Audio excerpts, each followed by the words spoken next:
if you want to improve your vocabulary, it's not about learning a list of words.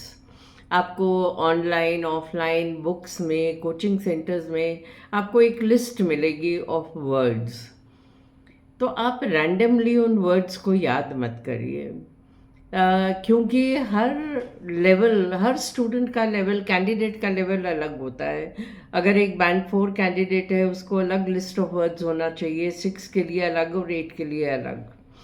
अब आप सोच रहे होंगे कि मैं बैंड 4, 6, 8 कैंडिडेट क्या है। आई जस्ट एक्सप्लेन इट, इससे पहले कि मैं आगे चलती हूँ।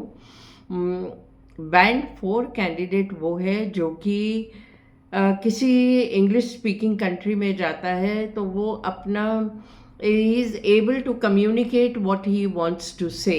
जो भी कहना चाह रहा है वो कह सकता है। जो ऑर्डिनरी बातें होती हैं, जो आम बातें होती हैं, कॉम्प्लेक्स क्वेश्चंस को नहीं हैंडल कर सकता, पर कहीं भी हो वो समझ भी लेगा और बोल भी लेगा, जो इंग्लिश स्पीकिंग कंट्रीज़ की लैंग्वेज है और जो उनका लेवल है। Band 6 candidate is more fluent. वो अपनी फीलिंग्स के बारे में भी बात कर सकता है। उसकी इंग्लिश में गलतियां होती हैं, बट इतनी नहीं होती कि आपका अटेंशन गलतियों की तरफ जाए। पता लगता है कि थोड़ा गलत बोल रहे हैं, पर वो फ्लो में बोलता है तो आप उसको समझ लेते हैं। And band 8 is the candidate who speaks English, who has learned English, gone to an English medium school, लोगों से बात आमतौर पे इंग्लिश में करता है, and most probably speaks English at home. So he is a speaker, उसको language अच्छे से आती है। तो जो वर्ड्स एक बैंड 4 यूज़ करेगा, जो बैंड 8 यूज़ करेगा, उसमें इट इज़ लॉजिकल कि उसमें there is going to be a difference. Now you will ask me, what happens if a band 4 candidate uses a band 8 word? मान लीजिए कैंडिडेट है जो बोलने में उसको दिक्कत हो रही है, और बोलते बोलते वो एक बड़ा ही कठिन वर्ड बीच में बोल देता है, तो वो it it becomes very it becomes very evident कि वो वर्ड उसने ना तो कभी पढ़ा है, ना कभी उसने यूज़ किया है, but he is using it just for effect. तो अब आप पूछेंगे उसके मार्क्स मिलेंगे कि नहीं? He will be given credit for that. अब बैंड 4 अगर वो बड़े बड़े वर्ड्स यूज़ करता है, उसको क्रेडिट मिलेगा, पर कितना क्रेडिट मिलेगा? क्योंकि वर्ड से ज़्यादा इट इज़ इम्पॉर्टेंट कि उनको अप्रोप्रिएटली यूज़ करें। अगर अप्रोप्रिएटली यूज़ नहीं करेंगे तो वो बैंड 6 से ऊपर नहीं जाएगा। तो वोकैबुलरी तो रट के बैंड 6 तक ले आए, but what about the other things? What about fluency? What about grammar? What about prawn?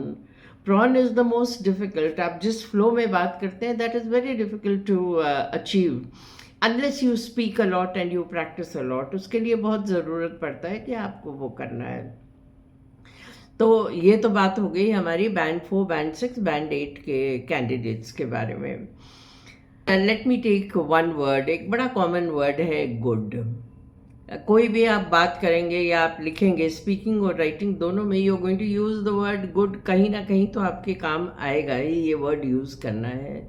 Now you are marked for variety and appropriacy, कि कितनी वैरायटी में आप, कितनी अलग अलग तरीके से आप गुड कह रहे हैं। So a band 4 candidate will say it is nice, it is great, it is fine. ये जो शब्द हैं, ये उसके लेवल में फिट करेंगे। वो जब बोल रहा है वो ईजिली बोल देगा, and it will also cover variety का जो वो है, रूब्रिक है, वो उसमें कवर हो गया। वैरायटी कवर हो गई। अप्रोप्रिएटली, ऑब्वियसली ये वर्ड जितने सिंपल हैं कि वो अप्रोप्रिएटली यूज़ करेगा ही, तो उसका भी उसको क्रेडिट मिल रहा है। अब band 6 will go a little higher. उसके लिए वर्ड्स हैं एक्सेलेंट, सुपर्ब एंड फैंटास्टिक। अब ये जो वर्ड्स हैं, दे आर नॉट इंटरचेंजेबल। ऐसा नहीं है कि आप कहीं भी सुपर्ब को यूज़ कर लें। कई चीज़ों में एक्सीलेंट फिट होगा, किसी में सुपर्ब, किसी में फैंटास्टिक। तो ये आप जितना यूज़ करेंगे, आपको उतना ही इसके बारे में आइडिया हो जाएगा। And the third one is candidate, you have exceptional, outstanding, remarkable. अब ये मैंने आपको सिर्फ एक वर्ड के वेरिएशंस दिए हैं। अब आप डिसाइड करिए कि आप कौन से लेवल में हैं। Are you a band 4 candidate, band 6 और बैंड 8? अगर आप बैंड 6 हैं तो मैं ये मान के चलती हूँ कि आपको बैंड 4 के जो वर्ड्स हैं वो आते हैं। अगर नहीं आते तो उनको पहले मास्टर करिए, फिर बैंड 6 का याद करिए, और बैंड 8 को फिलहाल भूल जाइए। And it depends, band 6 could be different levels. If you are a band 4, please focus on band 4, और बैंड 6 में से जो एक वर्ड आपको इजी लगता है उसको आप लीजिए, बाकी वर्ड्स को छोड़ दें, क्योंकि बहुत सारे वर्ड्स होंगे ना। स्पीकिंग में तो आपको टाइम ही नहीं मिलेगा कि आप एप्रोप्रिएट वर्ड को ढूंढें और उसके बारे में बात करें। राइटिंग में तो फिर भी आपको टाइम मिल जाता है, you can even note down the words before you start writing.